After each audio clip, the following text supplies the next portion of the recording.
Na, laba diena. Galite jau atpažinti, kur dabar esu. Na taip, esu dabar Vilniuje. Na, juokauju. Čia yra Kiotas ir čia yra Kioto bokštas, kuris labai panašus į Vilniaus televizijos bokštą, ar ne?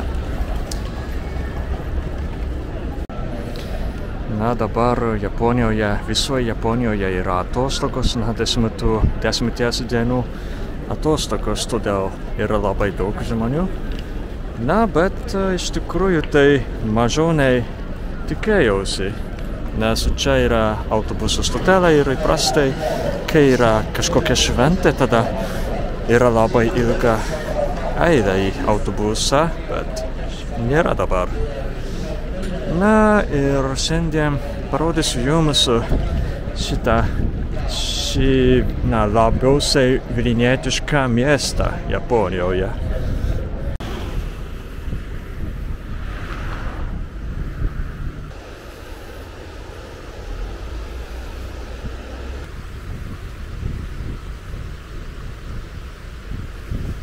Na ir dabar vaikštau Neries krante.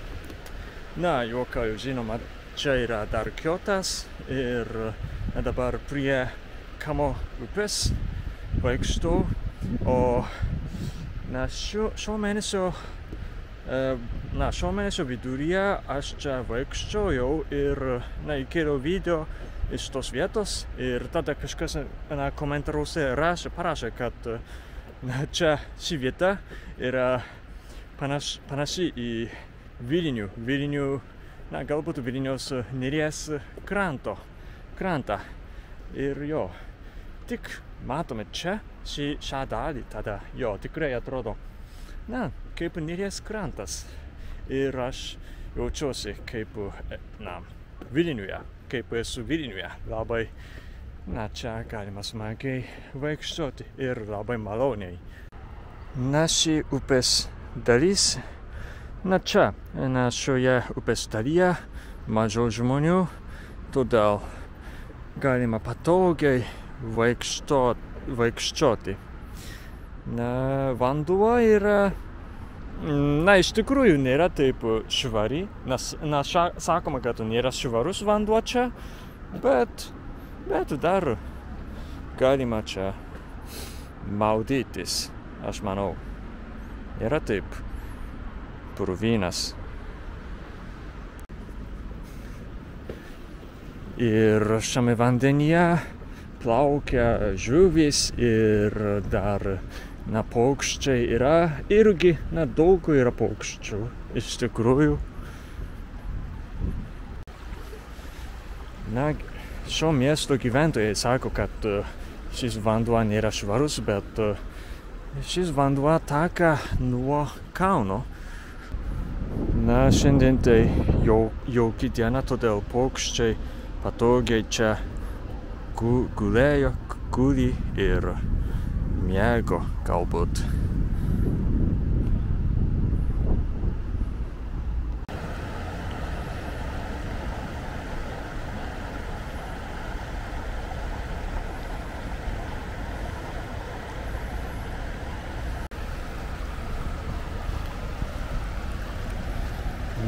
Dabar vanduo yra šaltas, dar šaltas.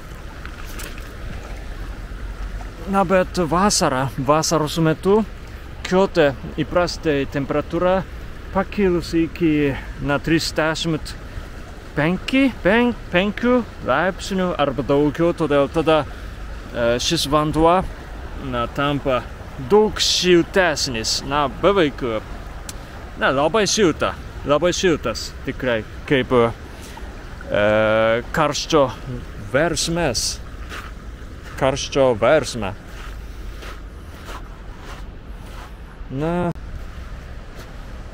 Todėl ši upė yra gaivinanti, tik dabar, vasaros metu nėra gaivinanti.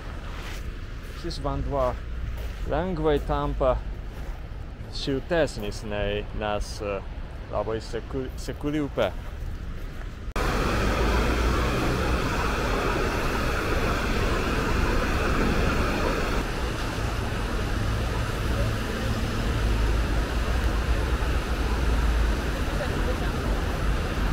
čia teka mažesnė upė, vadinasi Takase ir labai rami ir jauki vieta. Aš čia daug kartų vaikštau, bet tik neseniai pradėjau manyti, galvoti, kad ši upė yra truputį kaip Vilniaus upė, ten, kur yra užupis ir taip toliau. Ar ne? Truputį paslapta vieta ir labai su gamta labai gražiai atrodo.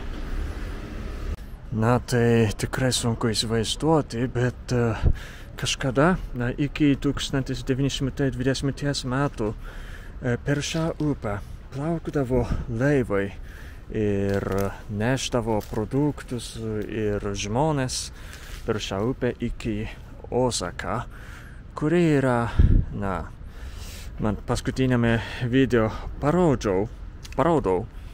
Ir tai yra, mano nuomonė, labiausiai kaunietiškas miestas. Jeigu dar nežiūrėjote šio video, tada žiūrėkite.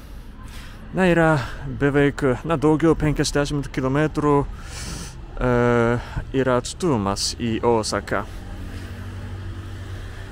Iki 1920 metų, tai tik neseniai, prieš beveik 100 metų. Dabar negalima įsivaizduoti, nes ši upė yra labai sekuli. Abejoju, ar galbūt buvo kažkada gili, galbūt, nes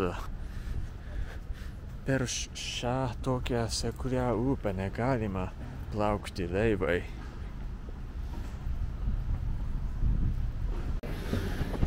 Ir ši gatvė yra judriausia gatvė Kiote ir vadinasi Shijo Kawaramachi.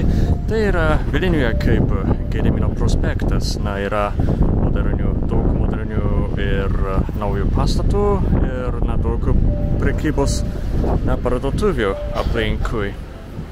Ir ten tolumoje yra Kioto miesto senamiestis.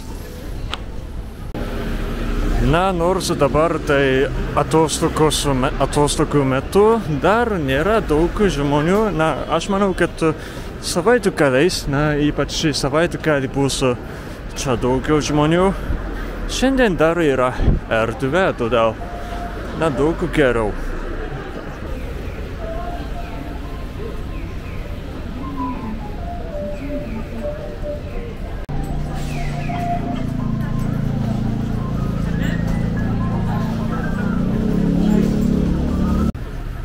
Dabar pereinu tiltą ir čia yra Kamos upė, kurio krantas, šios upės krantas atrodo kaip Neries upės krantas.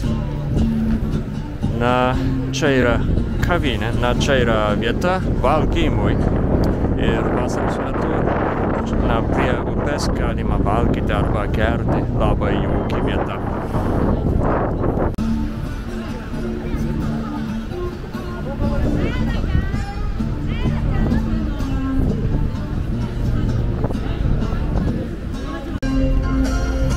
Aš sakiau, kad netrukus bus galima valgyti prie upės, bet galbūt jau atidarytas sezonas.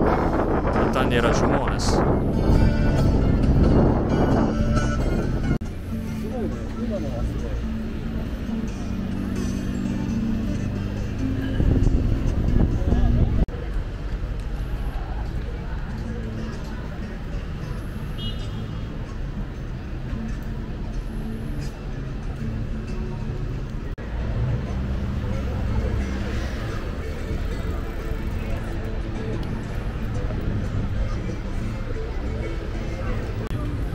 Ir ten yra teatras.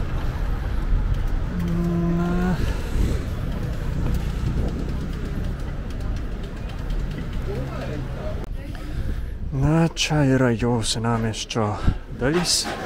Bet šiame kanale daug kartų aš galbūt parodau. Todėl, jeigu stebinate mano kanalą, tada atpažįsti.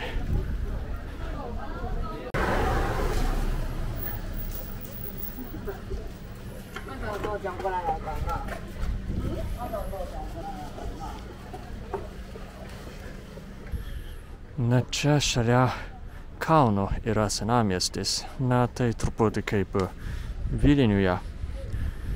Vilniuje irgi prie senamiesčio yra kalvai, o čia kalna yra.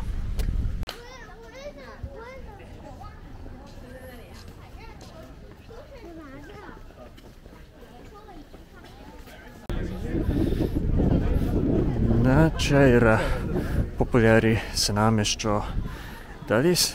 Labai daug žmonių įprastai ir nepatogu vaikščioti čia.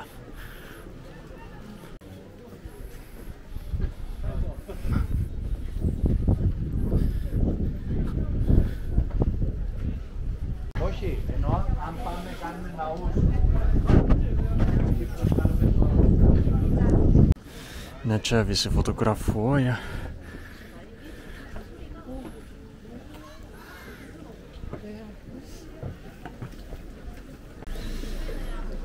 Čia kažkada buvo vienas gražiausių sakuros medžių. Tam kažkada buvo.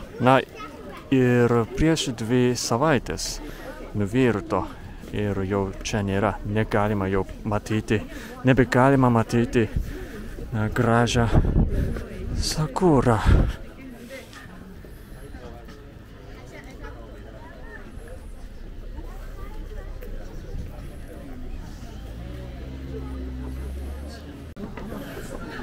Kur nors čia buvo medis, bet dabar nėra.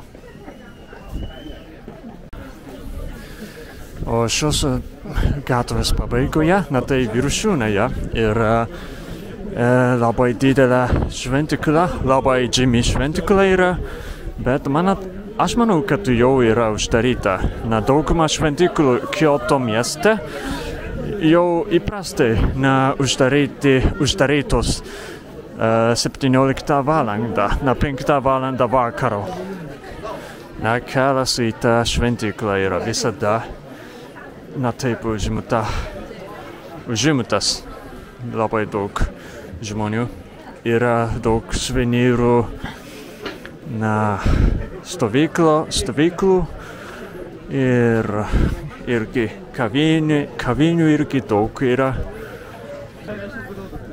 Galbūt kažką noriu valgyti.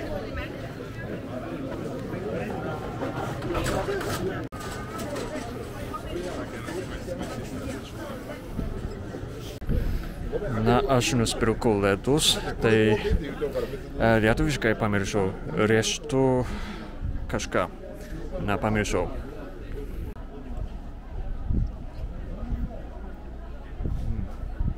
Labai geras.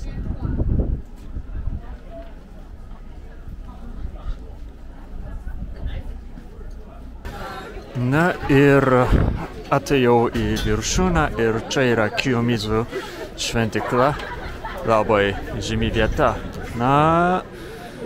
Aš maniau, kad gerai, čia rašoma, kad 6 valandą bus uždaryta.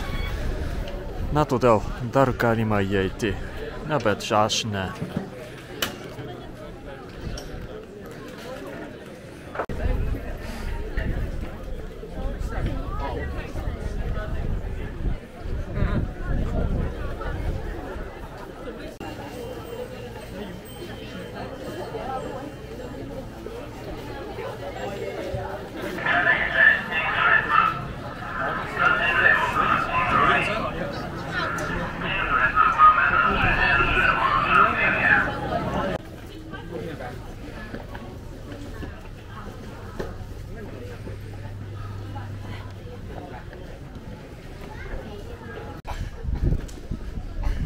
Kioto mieste yra daug statusų kelių. Truputį kaip Vilniuje. Aš manau, kad čia yra kelias yra stultesnis, bet po truputį yra kaip Vilnius. Na ir pamažu grįžtu į Kioto stotį, ten, kur yra Kioto bokštas.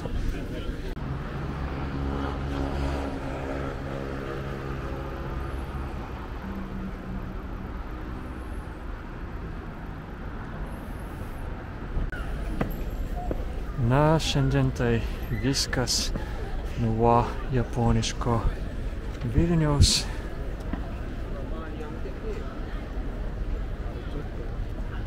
Ačiū, kad žiūrėjote. Iki. Sveiki visiems!